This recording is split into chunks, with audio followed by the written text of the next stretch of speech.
Olá pessoal, dando sequência ao curso de Física de Materiais, hoje nós vamos falar sobre técnicas ópticas, especificamente fotoluminescência e absorção óptica. Bom, vamos falar sobre a natureza da luz, né, alguns aspectos históricos,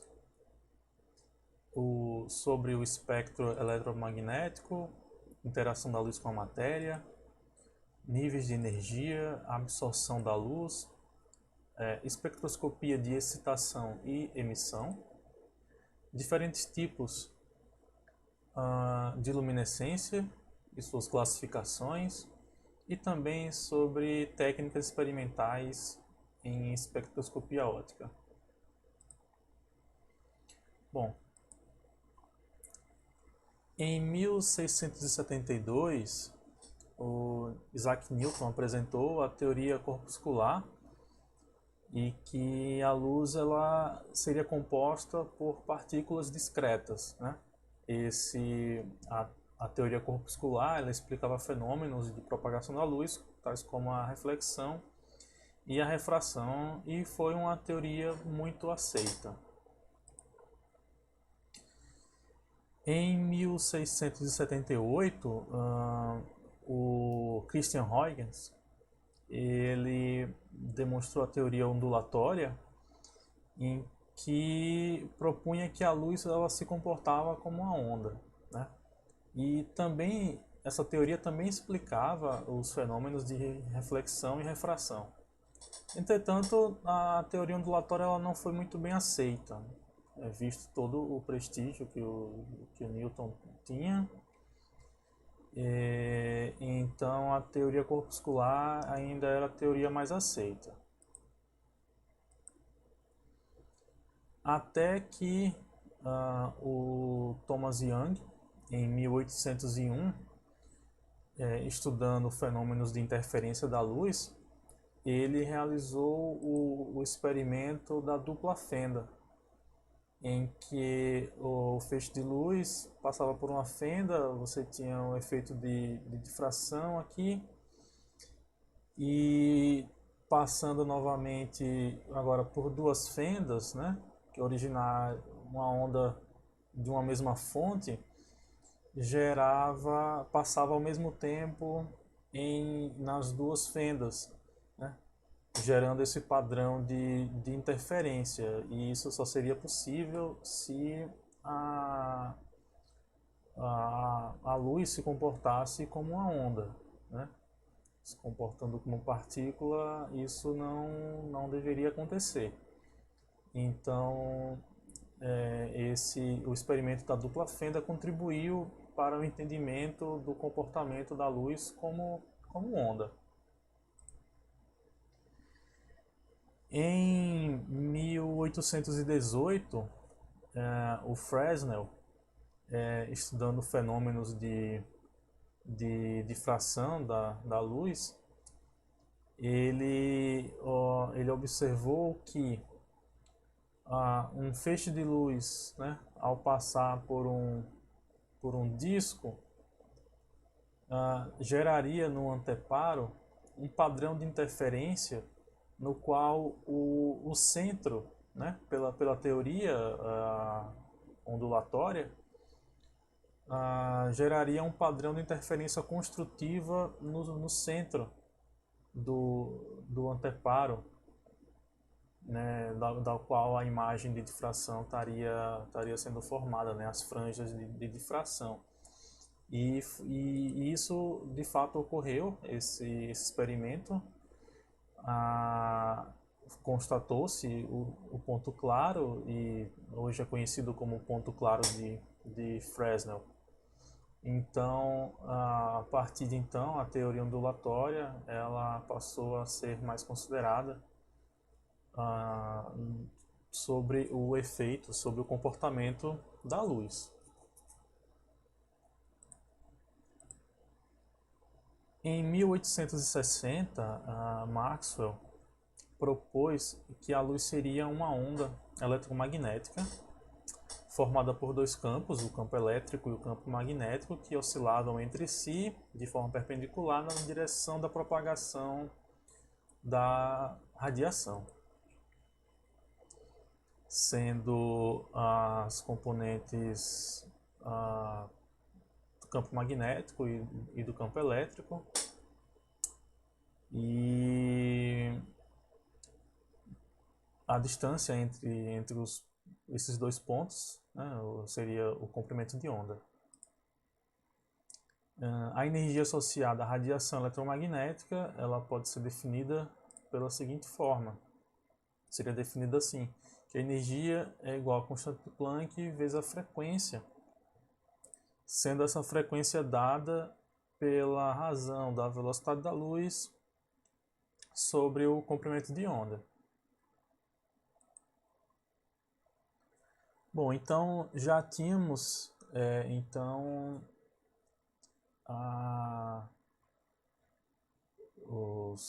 os elementos que mostravam um comportamento tanto corpuscular quanto ondulatório da luz. E foi aí que em 1905 o Einstein ele publicou o trabalho sobre o efeito fotoelétrico, que mostrava a natureza corpuscular da luz, e mostrou que afirmava que a luz era composta por pequenos pacotes de energia sem massa, chamados de fótons. E em 1911, o Compton ele realizou um experimento de colisão de partículas, que comprovou experimentalmente a natureza corpuscular da luz. Nesse experimento, o Compton mostrou que, incidindo um feixe de raio-x com uma determinada frequência sobre um elétron, esse elétron seria ejetado, né? Seria o espalhamento do elétron após a colisão, e uma mudança aqui, né, um espalhamento do feixe de raio-x com mudança na sua frequência. Então esse experimento, né, esse efeito é chamado de efeito Compton, e que comprovava então a natureza corpuscular da luz.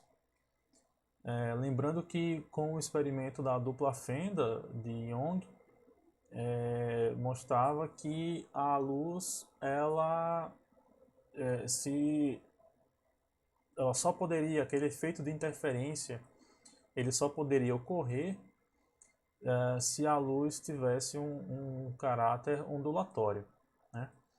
Já o experimento aqui de Compton mostrou que a luz tem um caráter corpuscular. Então, o que se tem é um caráter dual da luz, em que ora age como onda, ora age como partícula. Então, a teoria ondulatória, ela explica os fenômenos de reflexão, de refração, interferência, difração e polarização da luz, e são propriedades semelhantes às das ondas. Já a teoria corpuscular, ela explica os fenômenos de emissão e absorção, propriedades semelhantes às das partículas, e são expressos em termos de pacotes de energia, né, que são chamados fótons. Vamos falar sobre o espectro eletromagnético. Nessa imagem aqui a gente tem uma representação do espectro eletromagnético em comprimento de onda e frequência. O que a gente observa que iniciamos aqui nos raios gama e vamos até as frequências mais baixas, né, as ondas de rádio. Nessa região central nós temos a faixa do espectro visível, né, antecedida pela região ultravioleta, e em seguida temos a região infravermelha.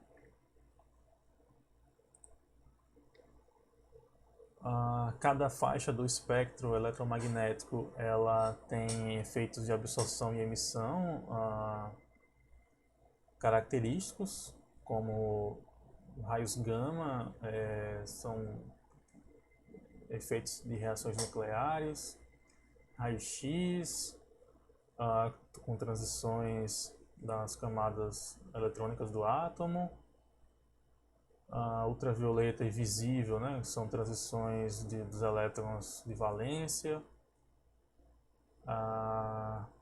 infravermelho por vibrações das moléculas.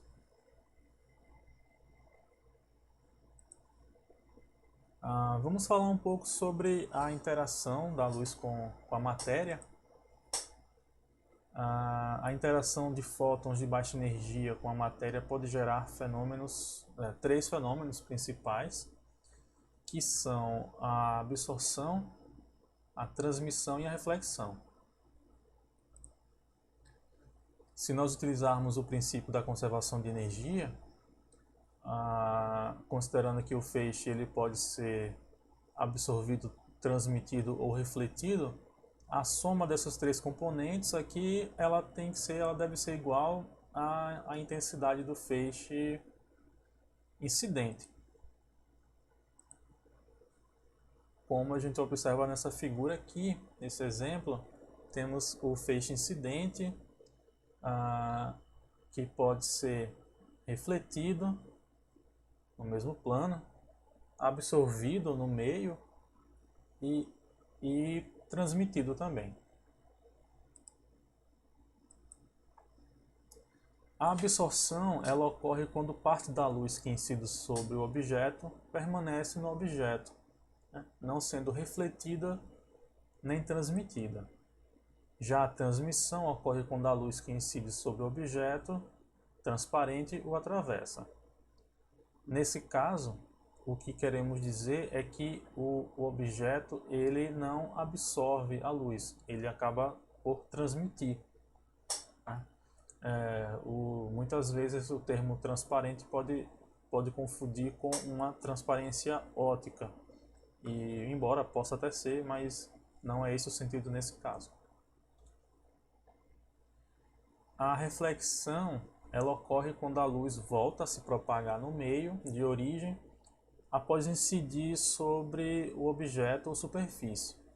A reflexão ela pode ser regular ou difusa, e isso vai depender da superfície a qual o feixe incidente está incidindo. Falando sobre alguns fenômenos de interação da luz com a matéria, né? Partindo desses três fenômenos que nós citamos, a interação da luz com a matéria pode ser utilizada como uma técnica experimental para investigação de materiais, sendo possível obter informações sobre características de absorção, espalhamento, excitação e emissão da luz pelo material. A excitação também pode ocorrer por diferentes formas, sendo calor, luz, campo magnético, radiação ionizante, atrito, campo elétrico. E para cada um desses tipos de fonte de excitação tem um nome, né? Tem uma classificação. E é isso que a gente vai ver agora, que é a classificação de acordo com a forma de excitação. Nessa tabela aqui, nós temos que quando a forma de excitação ela é por luz, tem-se alguns fenômenos, como algumas técnicas, como absorção óptica, espectroscopia fotoacústica, reflectância, espectrofluorimetria, né? Também conhecida por nós como fotoluminescência, espectroscopia Raman, radiação ionizante, a gente tem a mais conhecida, a radioluminescência, ou a luminescência opticamente estimulada por raio-x.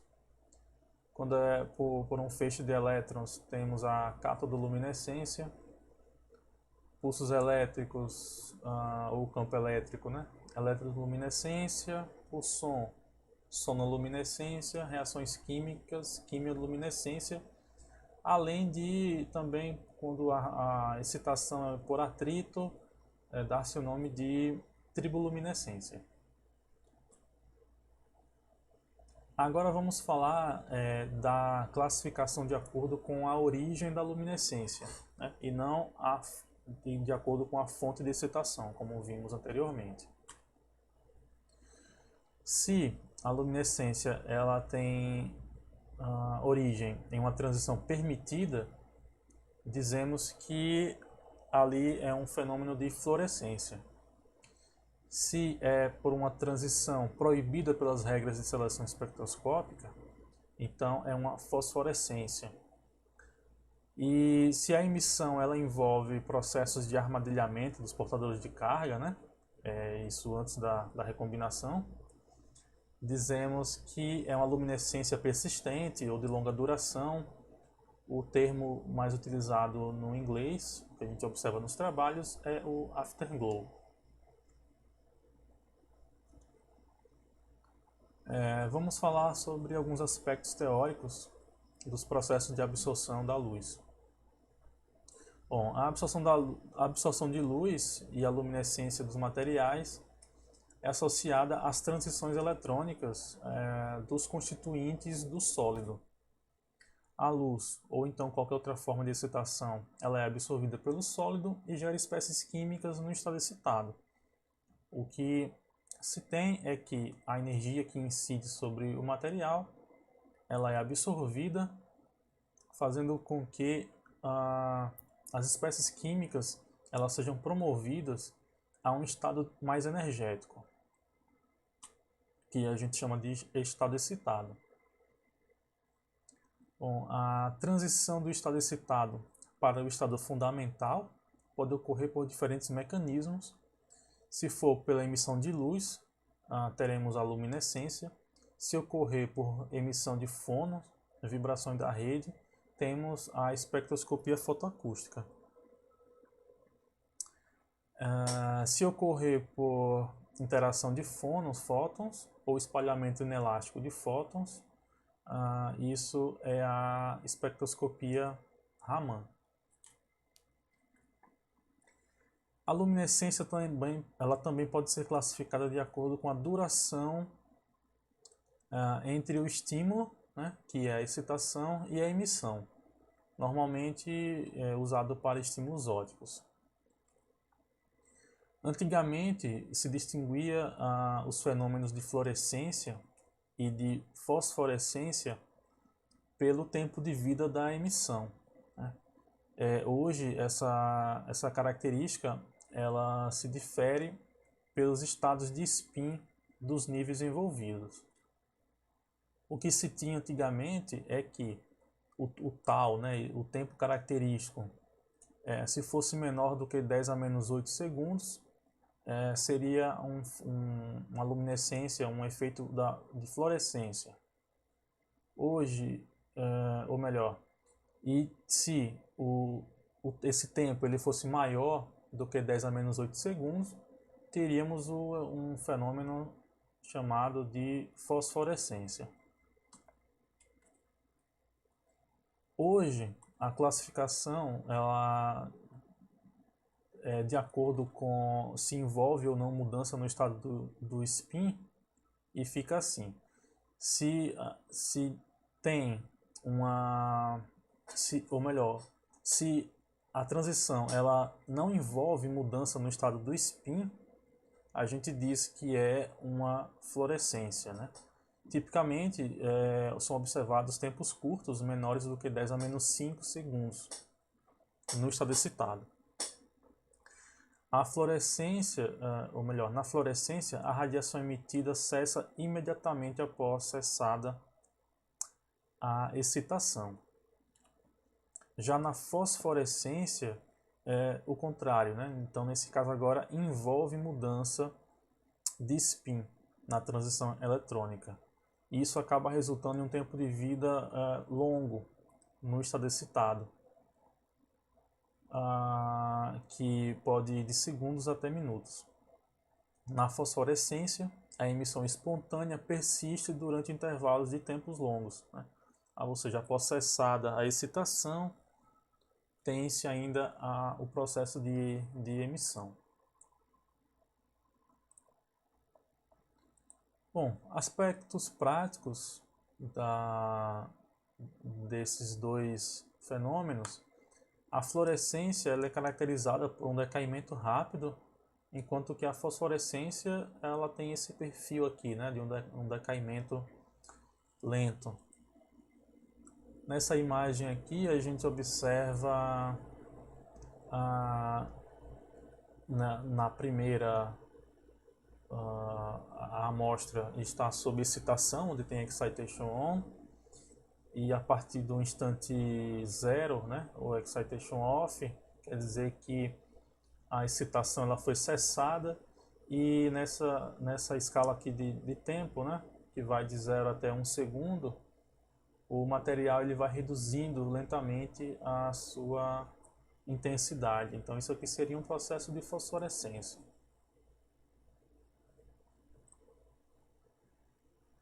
Bom, em um sólido cristalino, a absorção e emissão de luz pode estar associada a dois fenômenos principais. A absorção ou emissão, né, associada a transições que envolvem estados eletrônicos definidos pela rede cristalina, ou seja, são estados de energia próprios da rede, e também no outro caso são estados de energia, ou melhor, estados eletrônicos localizados nos defeitos da rede cristalina. São defeitos característicos, são estados característicos devido à presença de defeitos que geram estados eletrônicos localizados.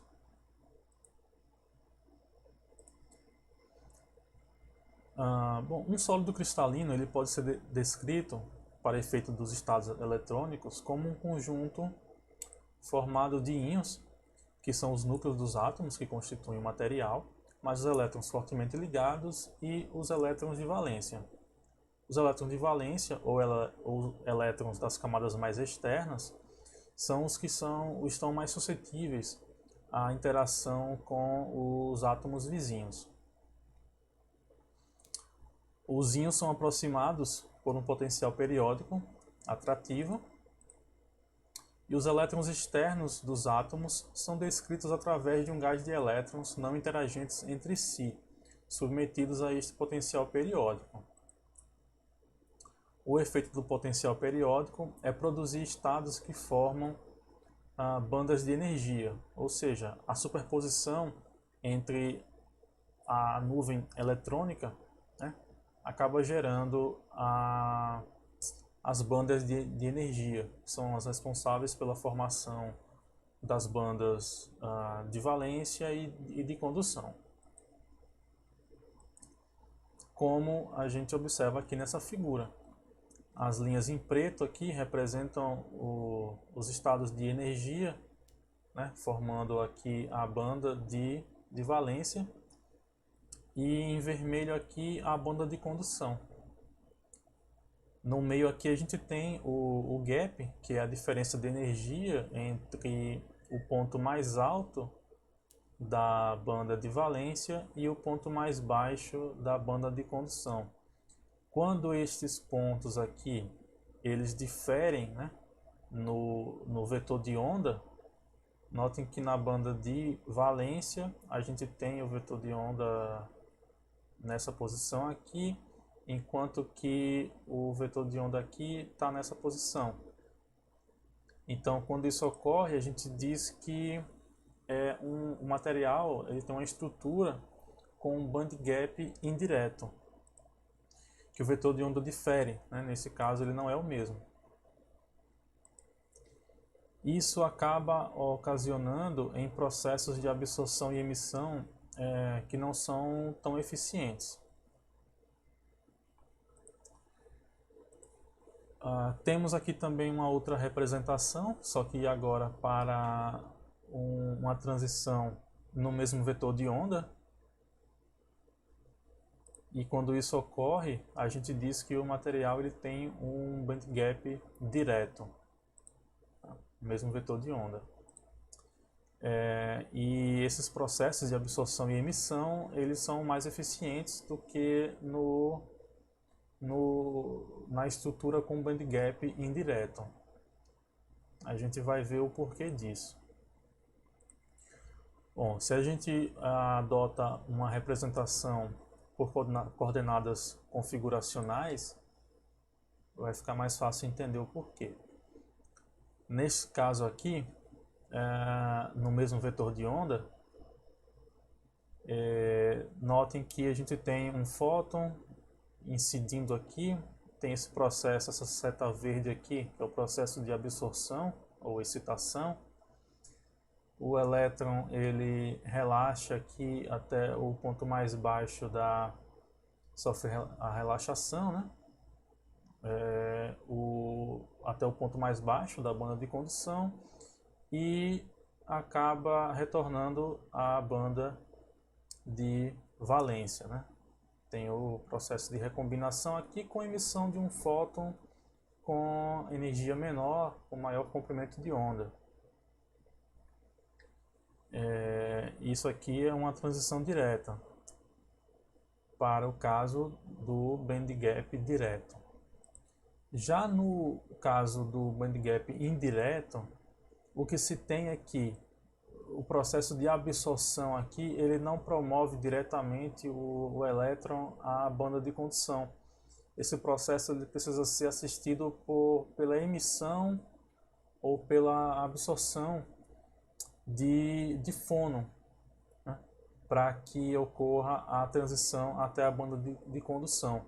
Da mesma forma, aqui tem a relaxação e a emissão de um fônon para que ocorra na sequência o processo de recombinação. Então, esse processo aqui que depende da emissão ou da absorção de fônon, ele acaba sendo menos eficiente do que os processos no band gap direto, que não necessitam da emissão ou absorção de fônons.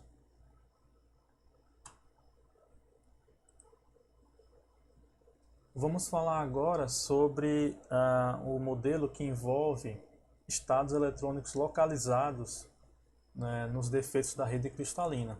Porque até agora o que nós falamos foi sobre transições que ocorriam entre as bandas, banda de valência e a banda de condução. Agora a gente vai falar um pouco sobre as transições que ocorrem dentro da banda, né, que são dentro da banda proibida, que são estados eletrônicos causados pelos defeitos.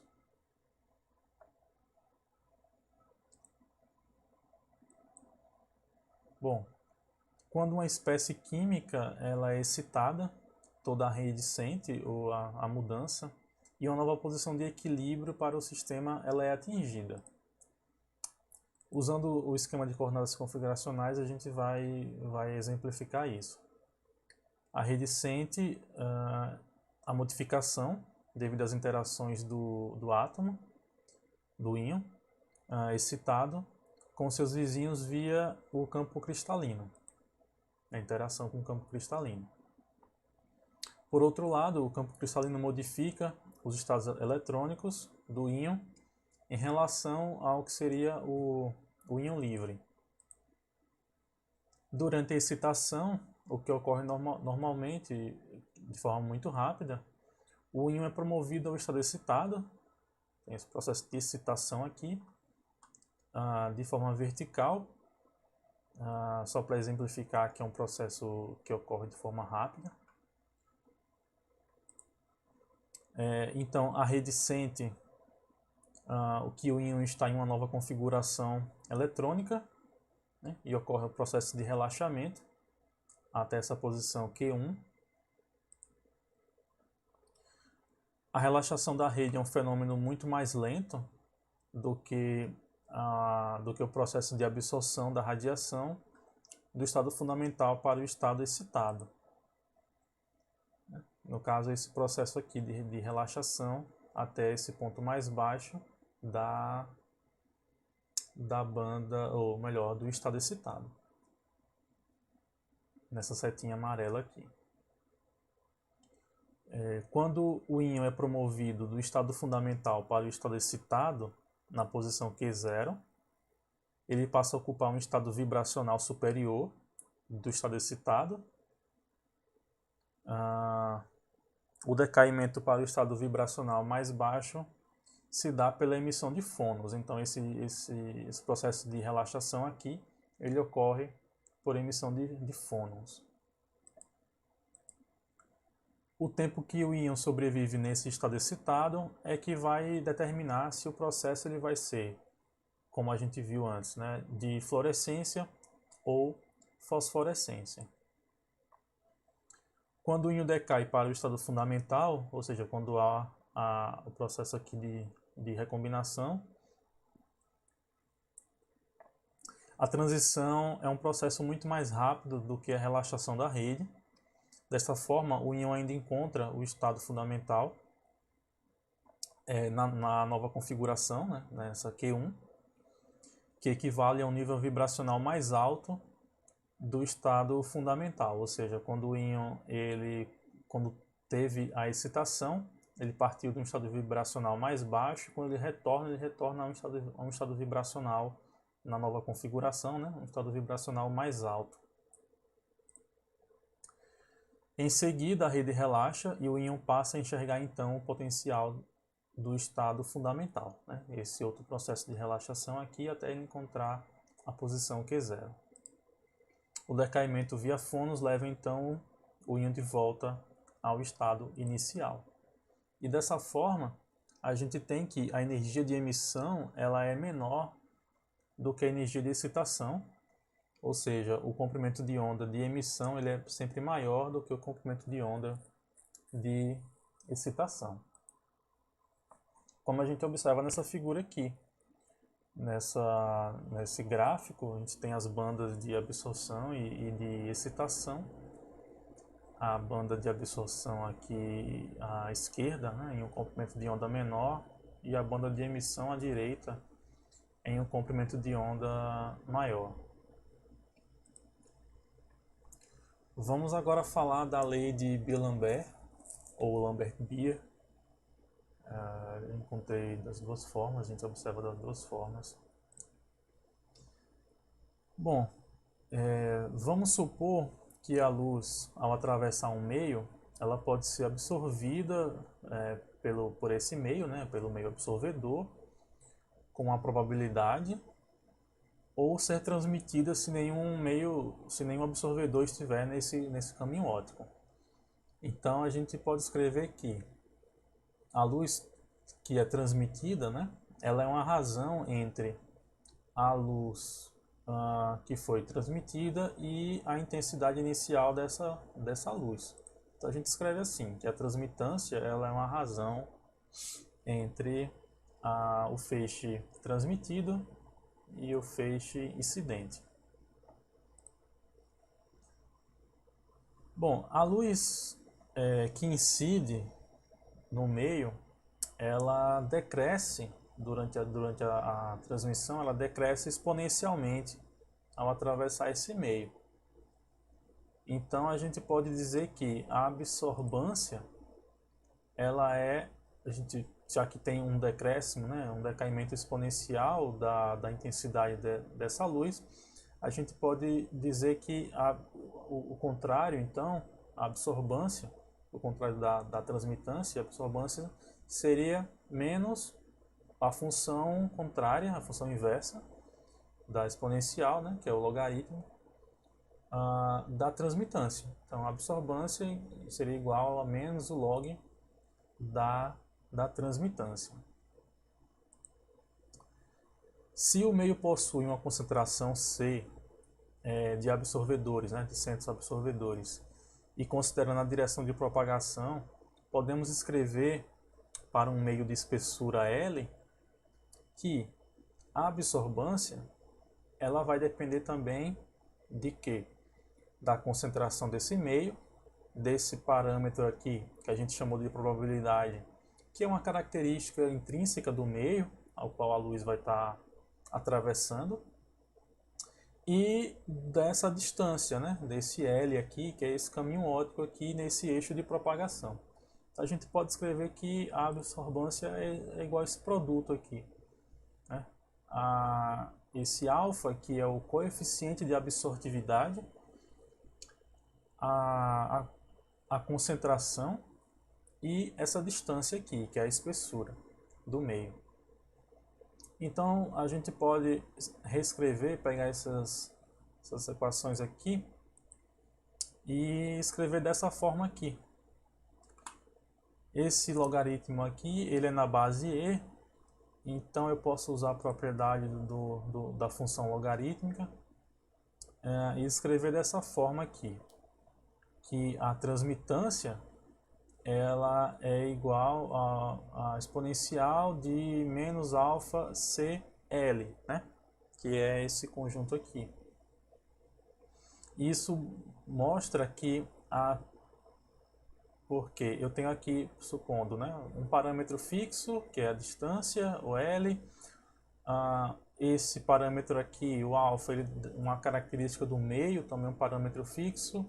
E aqui um parâmetro variável, uma variável, a concentração. Então, se eu faço um gráfico de transmitância por concentração, eu tenho que obter uma curva exponencial. E é o que de fato se obtém. Você tem aqui um comportamento exponencial da transmitância com a concentração. Por outro lado, se a gente faz um gráfico para absorbância, eu tenho a absorbância sendo igual a esse produto aqui, eu espero um gráfico linear, uma relação linear, né, com a concentração. E é o que de fato a gente obtém também. Então, dessa forma, a gente define quem é absorbância, né, e transmitância, pela lei de D'Alembert. Vamos falar um pouco sobre aspectos experimentais da transmitância. Então, temos que ter a amostra que seja capaz de transmitir o feixe. Esse feixe tem que atingir o detetor, né? O feixe vai atravessar a amostra que tem uma espessura determinada. Então, alguns requisitos da amostra é que ela deve ser transparente e ter duas faces paralelas. Essa deve ser transparente aqui, né, ao feixe, ela deve transmitir o feixe. Nós não, nesse caso, a gente não considera efeitos de reflexão. Então a gente aqui tem que a absorbância mais a transmitância é igual a 1, né, que seria a intensidade inicial do feixe, o 100%. Embora em algumas situações também se possa considerar a reflectância.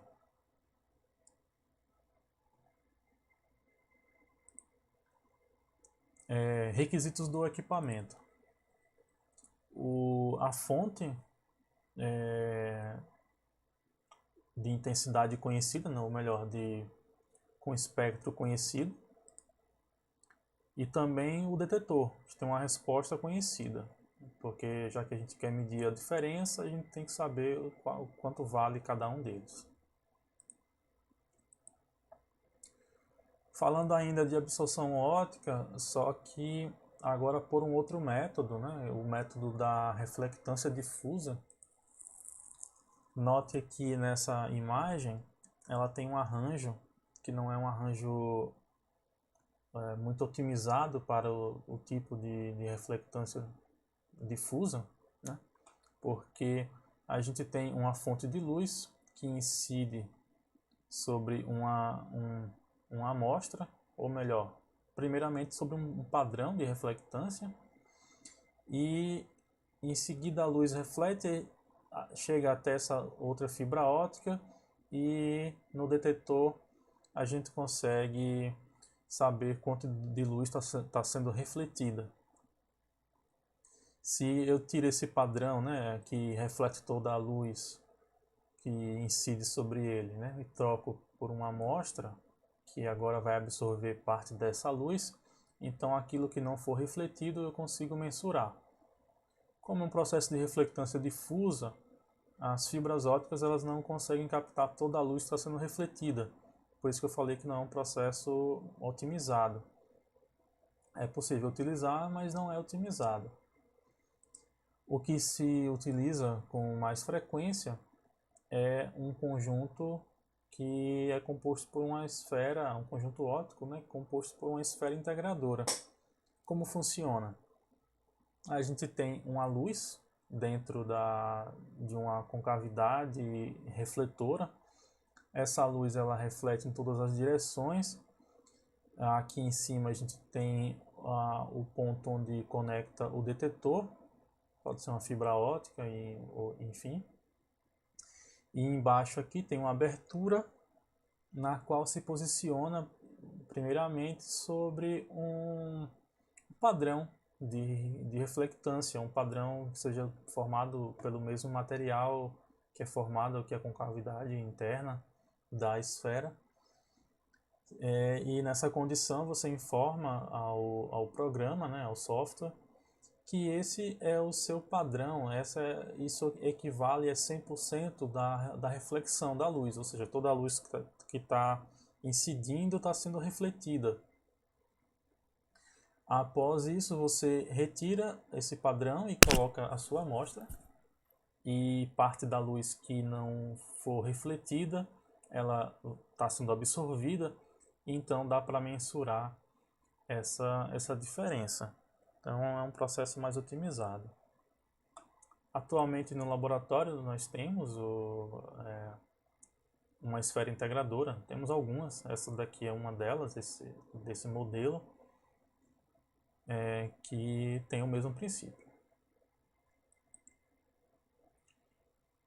Falando ainda de absorção óptica, mas agora mostrando análises, tem essa aqui que mostra aqui a comparação do dióxido de titânio em duas amostras, ou melhor, em duas condições, na forma nanométrica e na forma micrométrica, em que o autor fez esse estudo comparando aqui uma mudança provavelmente no band gap do material causada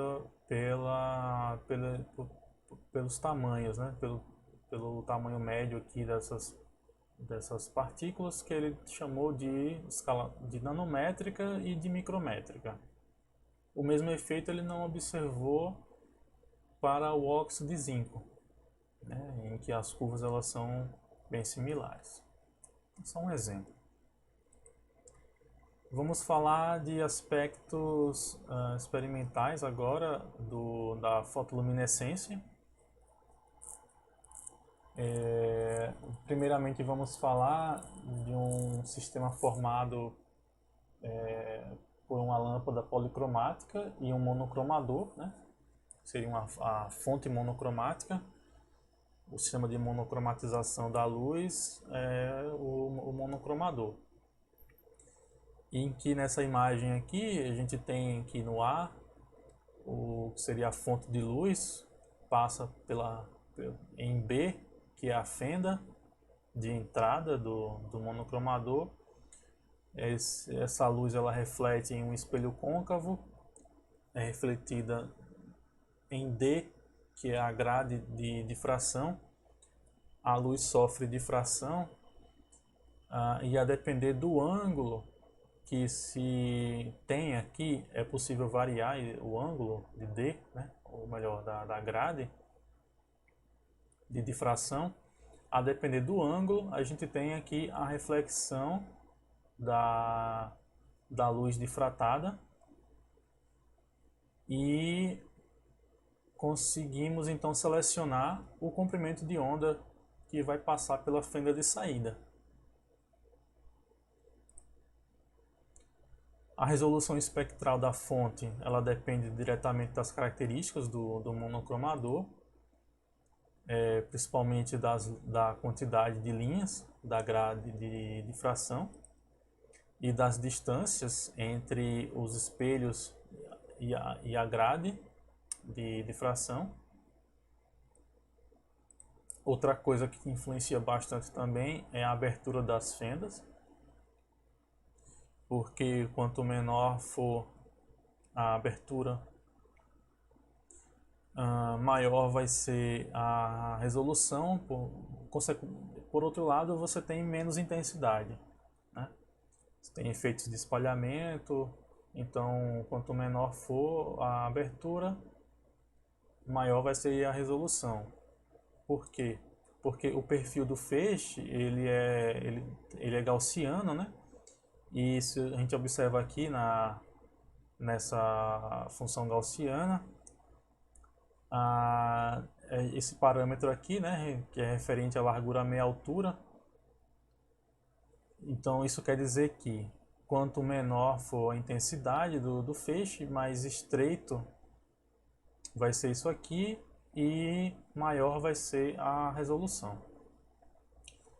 Só que essas características, esses parâmetros, eles vão depender muito do que se quer estudar quando está fazendo as análises.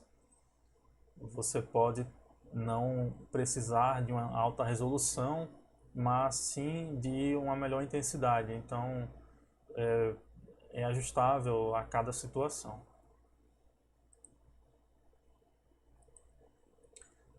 Uma segunda forma de se ter uma fonte monocromática é utilizando laser. A vantagem é que tem um comprimento de onda único e uma largura de banda estreita. Como a gente observa aqui nessa figura, a gente tem esse pico aqui bem definido, bem estreito, né? É uma emissão laser. Uma desvantagem é que não se tem laser em toda a região espectral, né? Nessa empresa aqui, na Crystal Laser, eles têm alguns tipos de laser que vai do violeta até o azul, mas ainda assim a gente não encontra laser em toda a faixa espectral. Uma terceira forma de se obter uma fonte monocromática é utilizando LEDs, né? Eles também apresentam um comprimento de onda único, né? Está aqui único entre aspas, porque a largura de banda ela não é tão estreita, não é tão definida quanto no caso dos lasers.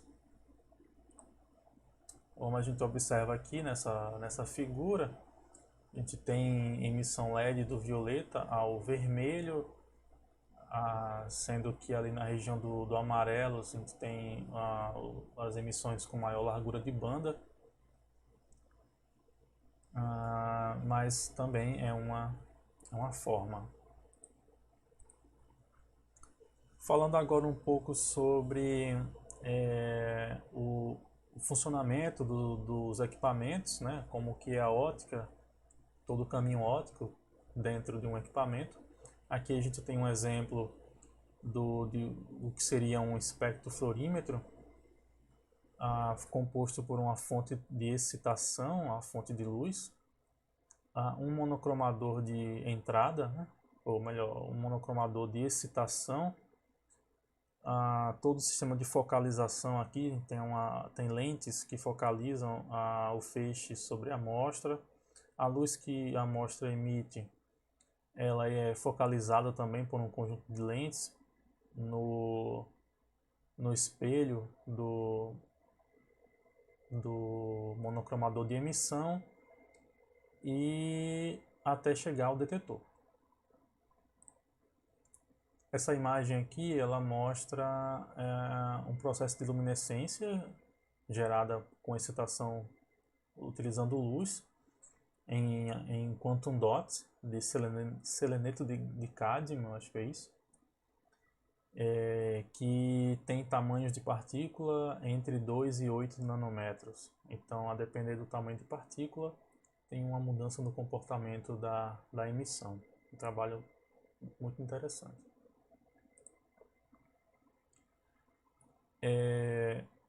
Então, quando se tem a necessidade de realizar uma medida em fotoluminescência, uma coisa que se quer obter é o espectro de emissão. E para obter um espectro de emissão, no equipamento a gente vai ter que configurar o monocromador de excitação com o comprimento de onda fixo e o comprimento de onda do detetor de emissão vai ser o variável. Notem aqui nesse gráfico, a gente tem em azul e vermelho, né, o fluoreto de lítio, cálcio e alumínio, e o fluoreto de lítio, estrôncio e alumínio, dopados ambos com érbio. E a gente tem o espectro de emissão. Em preto tem o fluoreto de lítio e érbio.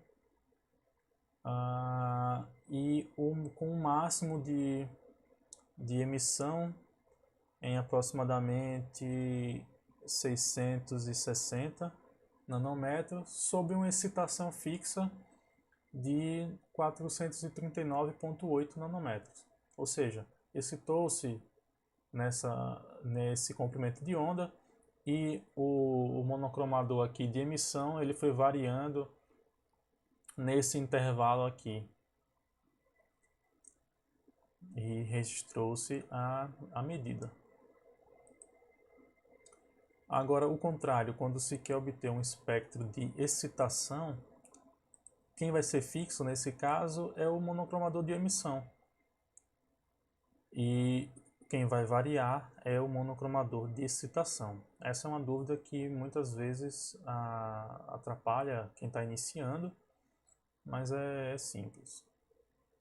Notem aqui nesse gráfico que o comprimento de onda de emissão, né, agora foi fixo, né, que é esse aqui, ó, fixo, no monocromador de emissão, ele foi fixado nesse valor, 657,7 nanômetros, e o monocromador de excitação fez a varredura de 350 a 600 nanômetros, identificando aí algumas transições características, provavelmente do érbio. Uma outra forma de se fazer análises em fotoluminescência é através da estimulação pulsada utilizando LEDs ou então fontes laser, e que o sinal que é coletado, né, a emissão, é fixa assim, para cada medida, né? Você pode fixar em diferentes comprimentos de onda, a depender da emissão, de onde o material ele tem a emissão.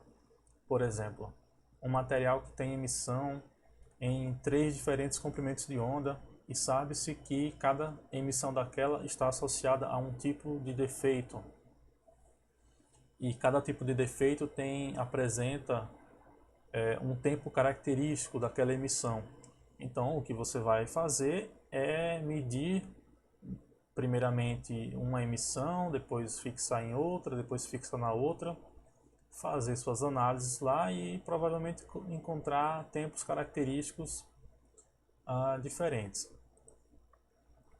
Quando se tem a excitação com laser, essa linha em preto aqui nessa figura representa isso, né? O pulso de excitação é um pulso bem estreito e após o pulso, né, tem-se o decaimento, em que a constante de tempo é dada aqui nesse ponto, né, de 1 sobre Euler, que é dito o tau, né, ou o tempo característico, a constante de decaimento. Quando se tem a excitação com LED, observem que a largura aqui do pulso já é um pouco diferente, né? Já é um pouco mais largo e acaba que contribuindo um pouco, né? Se confundindo um pouco com a parte do decaimento. Então, quando isso ocorre, é necessário fazer os processos de ajuste, de decomposição daquela contribuição. Como foi como é mostrado aqui nesses dois gráficos, que foi um trabalho publicado pelo Giordano, em que as curvas de decaimento, elas inicialmente aqui se superpõem com o pulso de excitação. Então, via software, né, dá para fazer um ajuste em que você consegue descontar, né, fazer a decomposição dessas curvas. Aqui nessa tabela são os parâmetros que foram obtidos, os tempos característicos, quanto cada tempo representa, né, em intensidade, e quanto da intensidade não decai após esse intervalo de tempo que foi medido.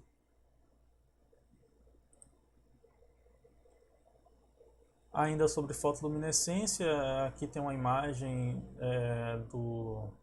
do equipamento que nós temos no laboratório, do fluorímetro.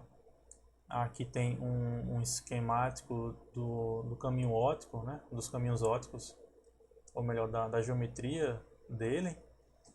Ele tem uma fonte, uma lâmpada de tungstênio, um monocromador de entrada, de excitação, um beam splitter que divide o feixe para termos uma referência de sinal, né, de intensidade inicial. É utilizada para fazer correções, já que o espectro de emissão da lâmpada ele não é plano em toda a faixa espectral, ele tem um formato gaussiano. Então, para fazer essa equivalência, né, essa correção, é necessário registrar a intensidade desse feixe, intensidade inicial, para saber a intensidade que chega na amostra, para depois fazer a correção. A luz de emissão ela pode ser coletada pelo lado direito ou pelo lado esquerdo. Pelo lado direito aqui temos um polarizador, né, que também tem aqui, eu acabei esquecendo de falar. Você pode trabalhar com luz polarizada ou não, pode pôr filtros ópticos ou não. A luz ela passa por um monocromador e depois pelo detetor. Pelo lado esquerdo aqui, a luz ela chega no detetor, né, sem a presença, nesse caso, de um monocromador. Atualmente, no laboratório também tem a opção de conectar aqui uma fibra óptica e para conectar em um dispositivo CCD do tipo um espectrômetro. Tem esse outro equipamento similar ao anterior, só que ele não tem essa parte aqui da fonte de luz aqui em cima. O que ele tem são diodos que trabalham de forma pulsada para fazer análise de tempo de decaimento, tempo característico da luminescência dos materiais. Bom, então quais são os problemas mais comuns observados em medidas de fotoluminescência? Os efeitos de harmônicos de ordem superior, porque nos monocromadores nós temos as grades de difração, e pela lei das grades, né, em um mesmo ângulo de observação em relação à grade, podem ter comprimentos de onda múltiplos que produzem máximos de difração. Observe aqui nessa imagem, né, a gente tem um padrão de difração. E temos aqui a ordem 0 e tem os máximos, né? As interferências. A primeira ordem, segunda ordem, terceira ordem. Então, isso aqui pode prejudicar. São problemas que são encontrados, que a gente observa em análise de fotoluminescência. Só citar um exemplo. Se a gente vai utilizar um comprimento de onda de excitação de 250 nanômetros e vai fazer uma varredura na emissão de 300 a 600 nanômetros. Então eu estou excitando em 250. Quando o monocromador de emissão ele passar em 500, ele vai ter um harmônico nesse ponto. Então isso acaba sendo algo que prejudica na análise da medida. E para contornar esses efeitos são utilizados filtros ópticos, que podem ser desse tipo aqui da linha verde, né? Filtros passabanda, em que apenas uma faixa do espectro é transmitida, ou igual esse aqui da linha azul, filtros passa baixa, ou esses aqui da linha vermelha, filtros passa alta. Então são acessórios ópticos utilizados para contornar esses problemas dos harmônicos de ordem superior. Então vamos falar agora sobre os problemas mais comuns observados em medidas de absorção óptica. No caso de medidas realizadas no modo de transmitância. Um problema pode ser com relação ao solvente, na qual as partículas absorvedoras estão imersas. Desse solvente ele não ser opticamente inerte, então aí ele começa a contribuir no processo de absorção. A geometria das medidas para a comparação das intensidades. Para comparar as intensidades é necessário que a geometria seja idêntica. Resolução espectral de emissão e de absorção. É um tipo de análise que não tem uma resolução espectral alta. E resposta espectral do sistema de excitação e do sistema de detecção. Bom, aqui estão algumas referências que foram utilizadas para essa aula. Obrigado. Valeu, pessoal.